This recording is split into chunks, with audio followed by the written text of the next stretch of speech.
Good morning, everyone. We saw yesterday US market correcting. This was mainly driven by the expectations of and comment from Fed of increasing inflations moving into even 2022, and which is putting a pressure on the bond yield, which has moved up day before yesterday. Apart from that, even the futures are also on the negative side, whereas Asian markets are also seeing good correction in today's trade. Though Hong Kong and China are closed for today, but the Japanese market and Australian markets are down over 1% in today's trade. In commodity, what we see that the oil continue to remain around 78.20, which was yesterday as well. And aluminum and copper in LME are down over around 1.2, 1.8 or 2.4% respectively. Uh, Today, China is closed. As such, we don't have morning rate from China. But and also the iron ore and steel rates are also not available on exchanges, which is heavily traded in daily exchange. Apart from that, we are seeing sugar is showing some up move yesterday. Sugar moved up by around 3% in 20 cents per pound in yesterday on ICE exchange. So overall, what we see that the clue from international market and commodities are negative, and we may see some corrections in today's trade. Now I'll ask technical team to take up first. Yes, thank you. So good morning, all of you. Today, market is likely to open with a little bit gap down exit, and we are likely to witness some selling pressure to be continued into the market. As yesterday, Nifty just broke down the important support level, which was at around 17,700 level on the closing basis, which gives the indications of little bit cautious sign. So going ahead, Nifty may continue its fall downs towards 17,500 levels. Below that level, 17,300 levels can be seen. Now, 17,300 will act as a crucial support level as long as it sustains above that level, or whenever it comes to that level, one can take a we might see some turnaround from that level towards again the higher levels, 17,700 to 800 levels. As of now, we request all the clients to book your profits or just keep your long positions with this open with the strict stop losses. On the high side, as I said, 17,700 is acting as a crucial resistance zone now. If it's break that level, then only we can see some positive momentum or a positive rally, which might take a Nifty towards 17,800 to 17,900 levels on the higher sides. On the bank Nifty front, for the today intraday purpose, the immediate support is placed at 37,100. Below that level, we expect a sell-off to continue towards 36,800 to 36,700 levels on the downside. Whereas on higher side, 37,800 will be the immediate resistance level. Above that only we can expect some pullback rally towards 38,100, 38,300 levels on the higher sides. As long as it stays below 38,000 psychological mark, the view will remain cautious on the bank Nifty. Coming towards the Nifty Finance for the today intraday purpose, 18,440 will be the first resistance level. Then on if it's move above that level, then only we can see some positive momentums towards 18,550, 18,600 level. On the flip side, 18,250 will be the immediate support zone. Below that level, we are expecting a profit booking which might drag a Nifty Finance towards 18,130 to 18,100 levels. Stock specific, from the last 2 days, we are witnessing some positive move into the power stocks. So one can look for the Tata Power, and ABFRL also looks really good on the chart setups. So those who are having any long positions, they may continue to hold this particular two counters into their portfolio. I think that's it from my end. I request derivative guys to take a call forward. Yeah, thank you, Swati. Good morning, everyone. So as per yesterday's derivative data, as I mentioned in yesterday's trading session, that Nifty is holding strong support at 17,550 levels. And today we are witnessing that Nifty is likely to open below 17,550 and it is getting open around almost around 17,450 levels. So as per OI positions, we are seeing that the heavy call writer positions have got added up in yesterday's trading session at a 17,700 and 17,600 levels, and put writer positions got unwinded at 17,700 and 17,800 level.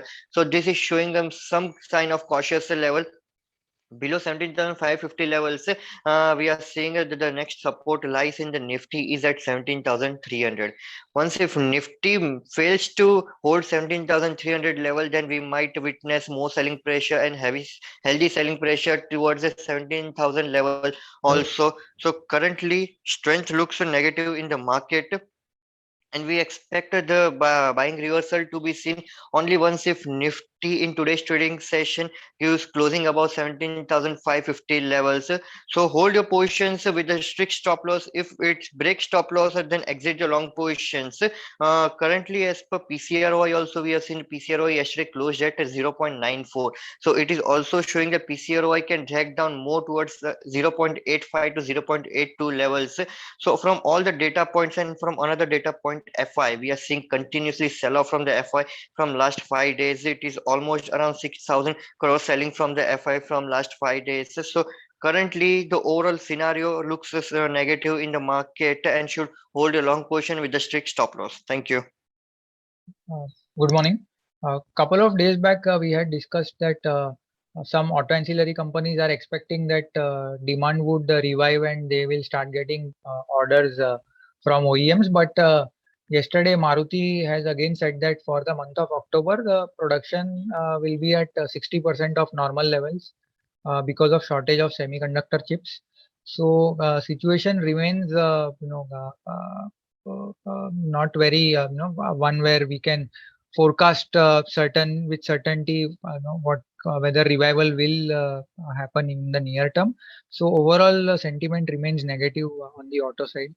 GR Infra, a recently listed company, won an order of 950 crores for construction of National Highway in Ludhiana. This is positive.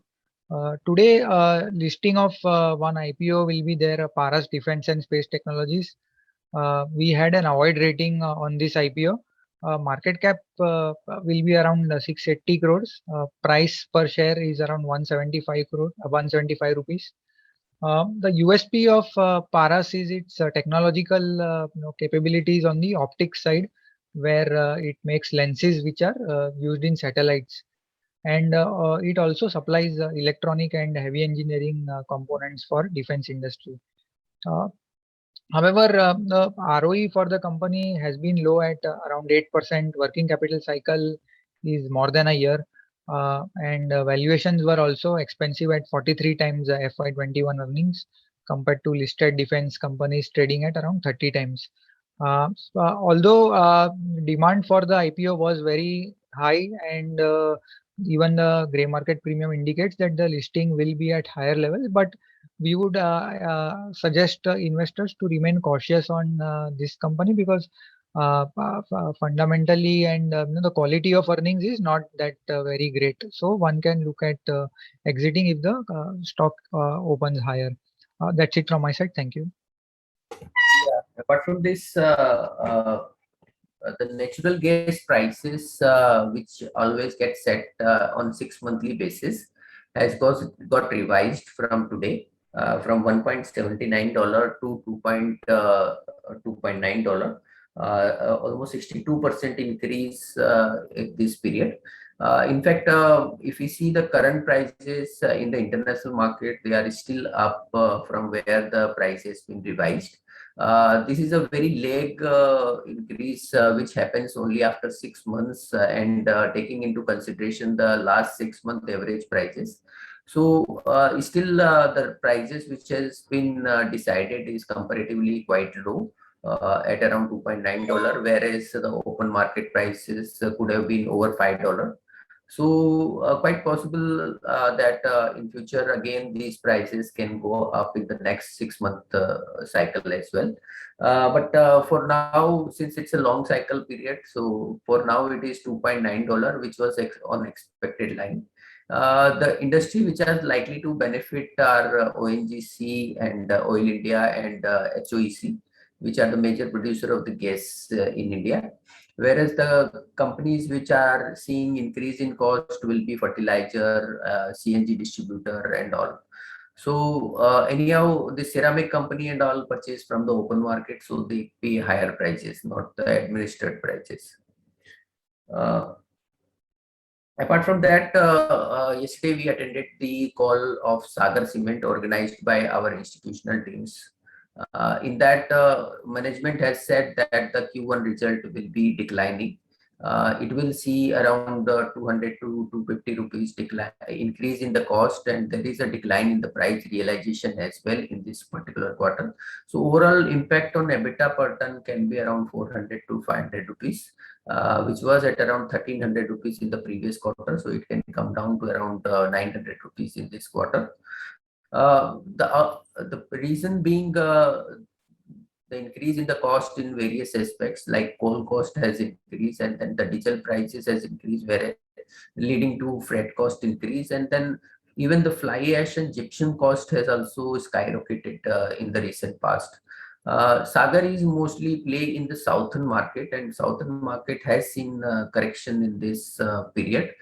They tried to take price increase in September, but could not happen, and they come back at the level of the August.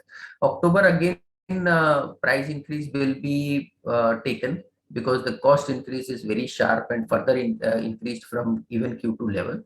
So definitely all the cement company will be trying to increase the prices of cement in near term, but will not be able to compensate the all increase in the cost which has happened in the recent past.